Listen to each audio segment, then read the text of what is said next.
தமிழ் மக்கள் அனைவரும் தெரிந்து கொள்ள வேண்டிய ஒரு எழுத்தாளர்களில் ஒருவர் பட்டுக்கோட்டை பிரபாகர் அவர்கள். நம்ம நடந்து போற பாதை மலர் பாதை அமைன்னு ஆசைப்படலாம், தப்பில்லை. ஆனா ஒரு முள்ள கூட மிதிக்கூடாதுன்னு நினைச்சா அது அசட்டுத்தனம். ரெண்டும் தான் இருக்கும். 250 ஷார்ட் ஸ்டோரிஸ், 300 நாவல், 200க்கும் மேற்பட்ட சீரியல் ஸ்டோரிஸ் எழுதியிருக்காரு. கிரைம், த்ரில்லர் போன்ற நாவல்கள் எழுதுறதுல இவர் ஸ்பெஷலிஸ்ட்னு சொல்லலாம். தமிழ் சினிமால 25க்கும் மேற்பட்ட படங்களுக்கு வசனம் மற்றும் ஸ்கிரிப்ட் எழுதியிருக்காரு.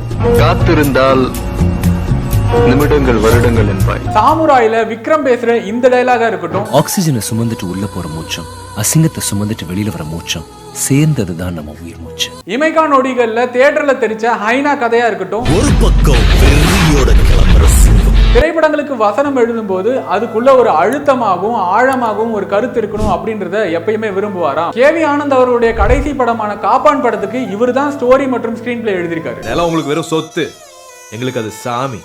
அதனால தான் வயல்ல விவசாயம் செய்ய இறங்குறவன் கால செருப்பு போட மாட்டான்.